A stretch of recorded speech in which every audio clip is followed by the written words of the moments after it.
stay where you are. Do not break the stillness of this moment, for this is a time of mystery, a time when imagination is free and moves forward swiftly, silently. This is the Haunting Hour.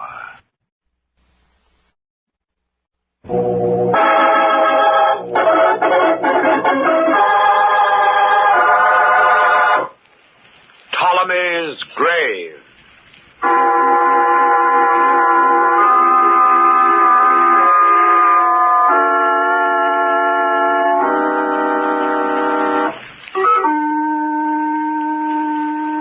Over the tomb which held the mummy of Ptolemy III, these words were written: Death to him who disturbs the everlasting resting place of these sacred remains.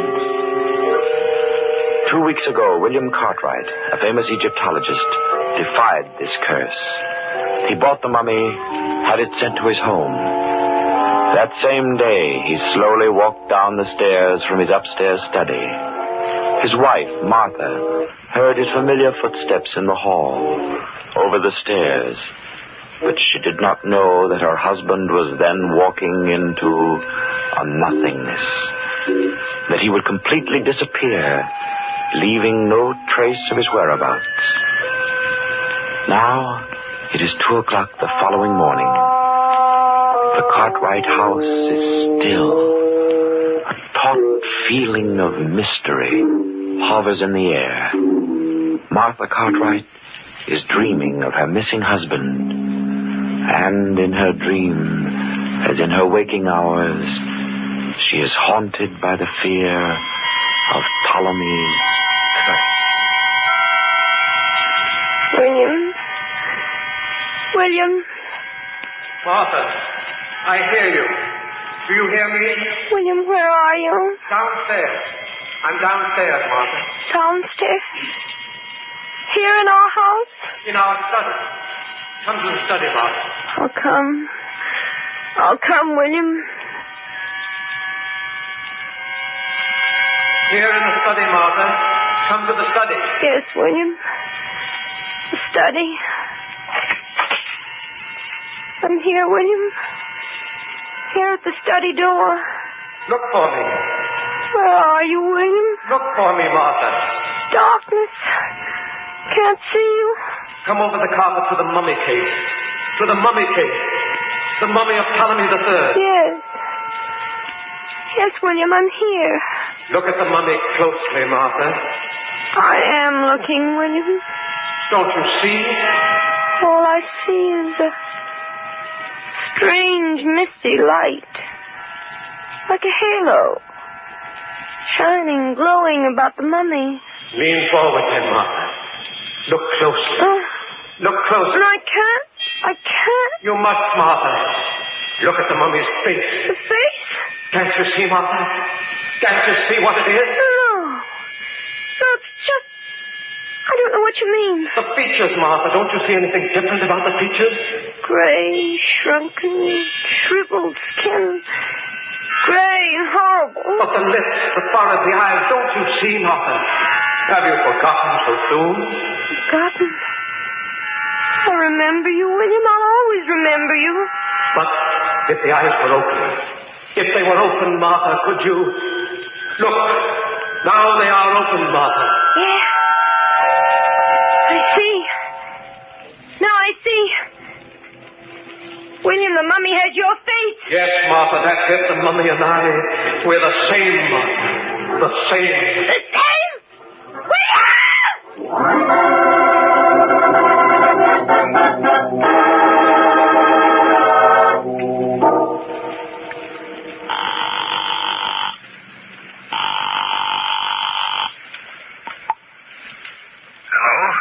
Dr. John Crandall. This is he. Who's this, Martha? Yes, John. Look, I had to call you. I'm so afraid. I thought the operator could never get my call through. Yes, I know. The long-distance lines are pretty well tied up. What's the matter, Martha? What time is it? It's very late, but I couldn't wait till morning. John, something's happened. Have they found William? Yes. No. I don't know. Look, John, I need you badly. I think I'm going out of my mind. Oh, nonsense. What happened? I've got to see you, John, please, tonight. I'm asking you this not only as a patient, but as a friend. But I can't come into town tonight, Martha.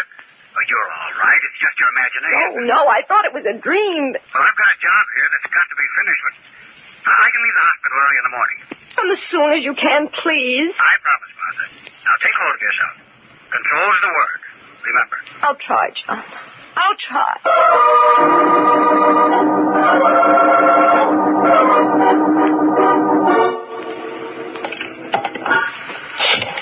It can't be.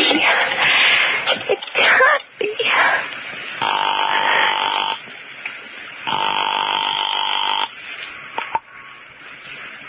Hello. Is this Mr. Kroll? Yes? This is Martha Cartwright, Mr. Kroll. I'm sorry to wake you up, if I did. Oh, no. That is all right. I've got to see you first thing in the morning. It's important. It's urgent. Why, of course, Mrs. Cartwright. Will you come here to my house at 9 o'clock? At 9. I will be there. But what is the trouble? It's about that mummy you sold my husband. Oh, I see. Don't fail me, Mr. Kroll. Oh, no. I will be there without fail.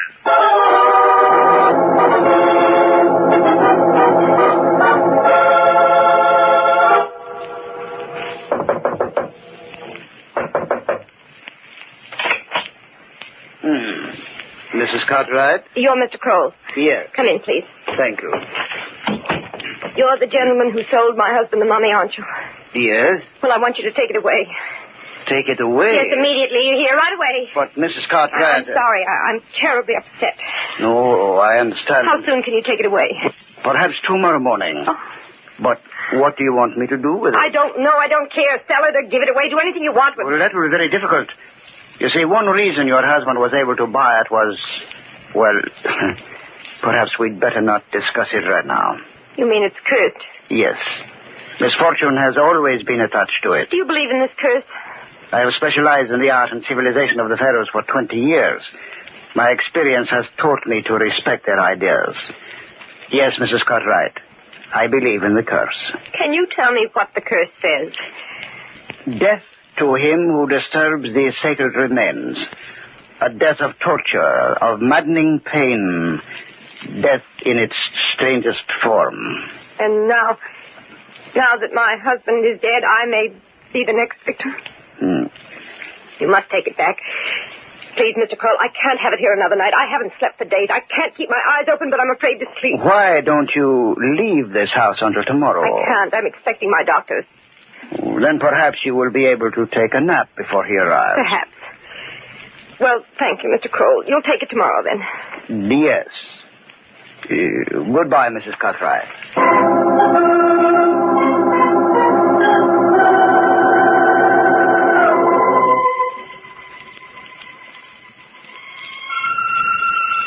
Oh, William. Death in its strangest form. Not you, William. A death of torture, of maddening pain. They couldn't, William. They couldn't. Martha? Do you hear me? William, Yes, Martha? where are you? I'm in the study, Martha. You remember where you saw me last night? No. Oh, it was a dream last night. You were in the mummy case, then it couldn't be. Yes, I'm still there, Martha. Come and you'll see. No, William, I couldn't go there again, no. I haven't disappeared. I'm here in the house. You want to be with me? I'm here in the study, Martha. I can't come to you, I'm afraid. Afraid of me, your husband? Yes, William, I know. I'll come to you. Down here, Martha, in the study. I'm coming to you, William. I'll do anything you say. But don't make me look at the face. You must, Martha. No, William, I'll do anything. Not that, please. No, not that. No. Martha. Please don't make me. Well, please, I can't do it. Martha, wake up. It's John. No. John Trent. I'm going to die. I know I'm going to die. I don't want to look at that face again. Please don't make me, William. Please, please. Martha. John Crandall. You were walking in your sleep, Martha. I'm sorry I slapped you, but I had to wake you. Oh, you're here, John. heavens, you're here.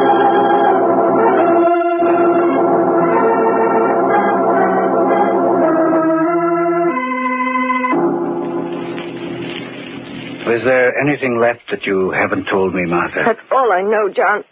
I'm not going crazy, am I? No, Martha. As a psychiatrist, I can tell you that you're not going crazy. This is all the result of the shock of Will's disappearance. But that doesn't explain the curse, John. What about... Nonsense. Civilized people don't believe in curses. Those statements were inscribed on tombs to frighten away grave robbers. So hard for me to believe that now. Martha, I want you to make an experiment with me. What? Let's go into the study together and look at the mummy. Oh, no, But I you've can't. got to. It's the only way you can overcome your fear. Now, just let me prove that it's only your imagination and nothing more. Please, if no. you want me to help you, Martha, you have to help me, too. Come. All right. That's it. Here's the study. Where's the light switch? John, wait. Don't turn on the light. But, Martha, It's there, John. You see it? You see that misty light? It's just the moon coming through the blinds. No, it's the mummy. Look at it. The mummy. You see it? That gray light that shines around it? I'm not sleeping, John. I'm here with you. And look at that face. Look closely, John. I am, Martha. You see that face? William's face?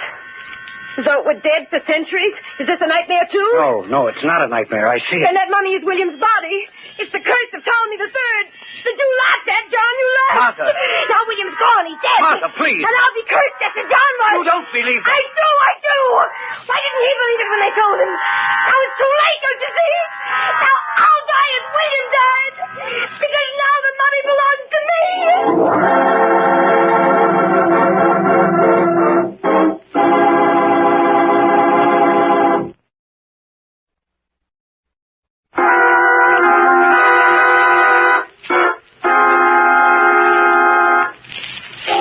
Dr. Cartwright, a famous Egyptologist, purchased a mummy called Ptolomey III, despite the fact that it was known to be cursed. The same day, he vanished. Now his wife has been suffering from the delusion that the mummy has acquired Cartwright's features. In fact, is Cartwright.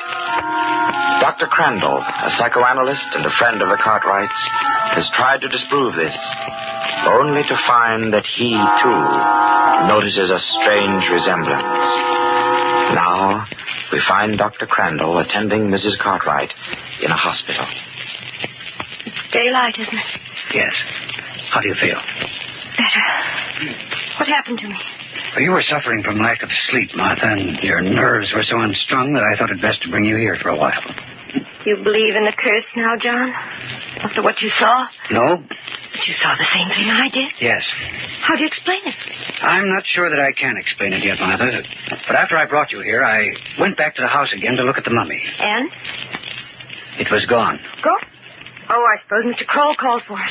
Who is Mr. Kroll? He's the man through whom William bought the mummy. I asked him to take it away. I see. Well, I'm going to leave you now, Martha. There are several things I want to take care of.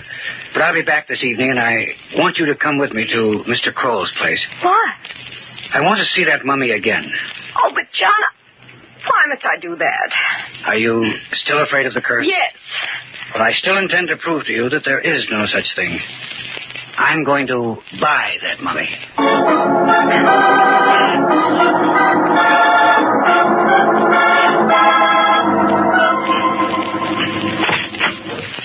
Good evening, Mr. Kroll. Oh, Mrs. Cartwright. And... This is Dr. John Crandall. Oh, good evening. How do you do, sir? Mrs. Cartwright brought me here so that I could see the mummy of Ptolemy III. Of course. May I ask why you wish to see it? I'm interested in buying it. I've tried to convince him that it's cursed, Mr. Kroll, but he doesn't want to believe it. Many men have refused to believe it. It is only fair that we inform those who intend to buy, and the rest is entirely up to them. Now, if you step this way, please. The mummy is in my workshop. Thank you. I notice you have many other mummies here, don't you, Mr. Kroll? Oh, yes. I am known as an expert in repairing them. They are sent from museums and collectors all over the world. And which is Ptolemy III? In this sarcophagus right here. Will you open it? Why, of course, certainly.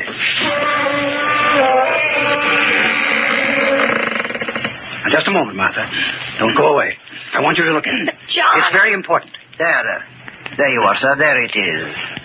Martha, is that the mummy we looked at last night? You see, I'm not sure. I saw it for only a few minutes. It looks the same, but But what? the faces... the features are not so familiar. How do you mean? This one doesn't look like William. Perhaps the light is too sharp here. Do you think you could turn the lights off for a second, Mr. Kroll? No, Mr. Kroll, no, I'm afraid. Martha, you know I'm not trying to hurt you any more than you've already been hurt by this whole affair. But I must get you to believe that there is no such thing as a curse of this kind. If you don't do as I say, your condition may grow even worse, beyond my control. Is that clear? Yes. Now, Mr. Kroll, will you turn off the light? Of course. Are you looking at the mummy in that sarcophagus, Martha? Yes. Do you see anything now? No. It's so pitch black I can't see anything at all. Nothing. I see. John, you know I haven't been imagining all this. What is it, Martha? Over there. Look near that other wall. Face. That's William's, just as we saw it last night, John. With that glow all around it. And it's moving. Look, it's moving. John, they can turn on the light. John! Kroll, will you turn on the light? Please, hurry. Why, certainly. Oh. John. Oh, John. All right, Martha, all right. We'll get you out of here. Will you open the door, Mr. Kroll? Why, of course, Doctor. And could I ask you to get Mrs. Cartwright a glass of water? A pleasure, I'm sure. Martha, listen to me carefully. I've got to explain quickly. As soon as you leave here, go straight to the nearest telephone and call the police. Tell them to come here immediately. I don't understand. I know now that William was murdered. What? Yes, Kroll killed him, and I'm going to stay here with him until the police I arrive. beg your pardon, I have the water. Thank you.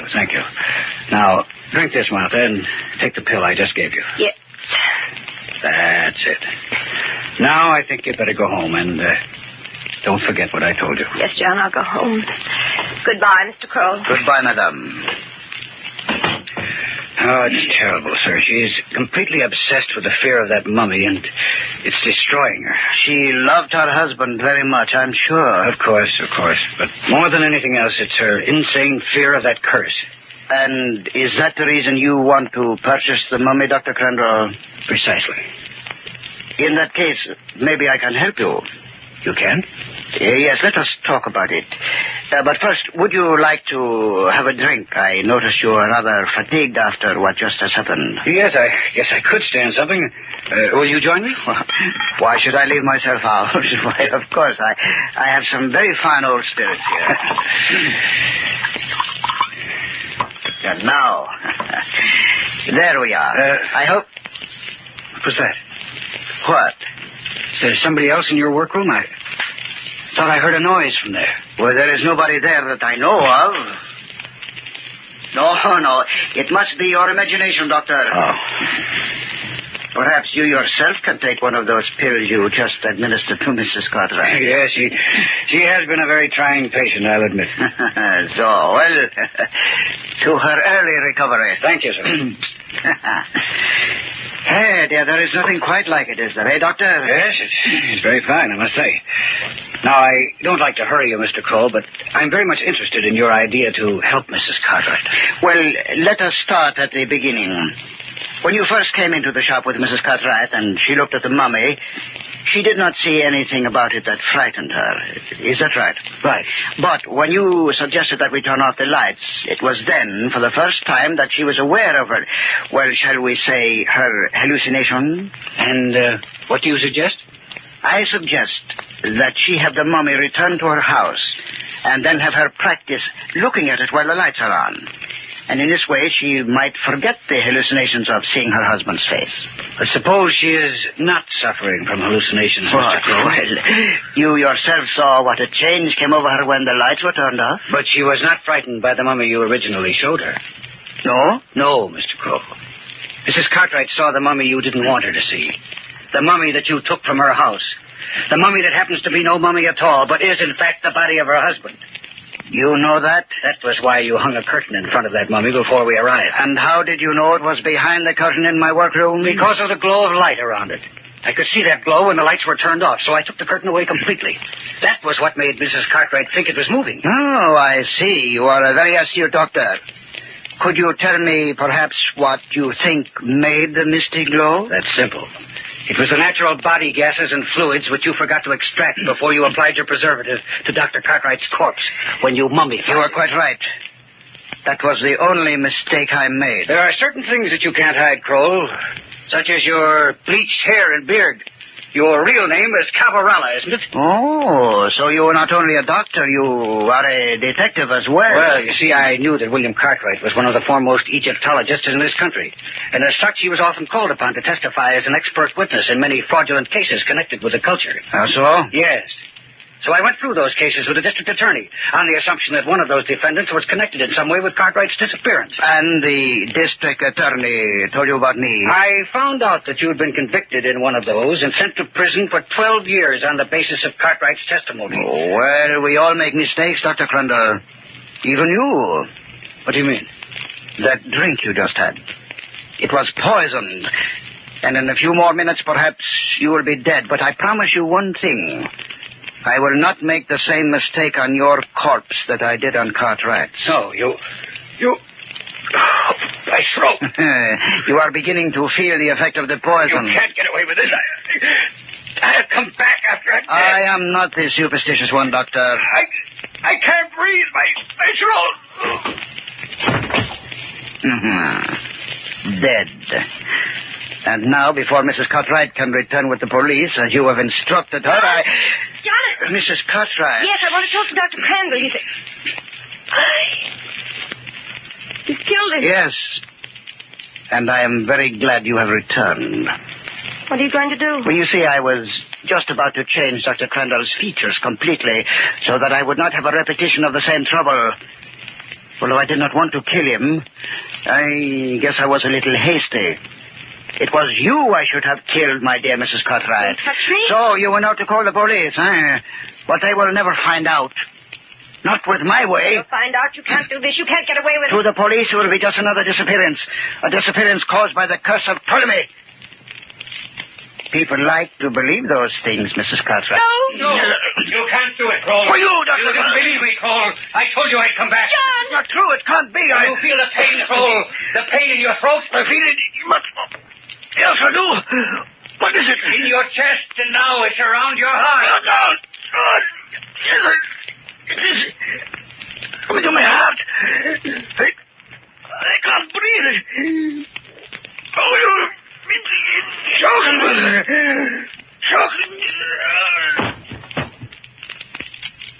Dead? John, you're alive. I don't understand. I know how trying this is for you, Martha, but listen to me. I'll explain But it. I just... I wasn't dead. Kroll offered me a poisoned drink, but I distracted his attention by pretending to hear something outside. When he went to look, I switched the drinks, and he was the one who got the poison. When I saw you there, I thought the mummy's curse had worked again. No, Martha. That curse we talked about so much was only Kroll's own invention, and it came back to him. If he'd never thought it up, he would never have died as a result of it.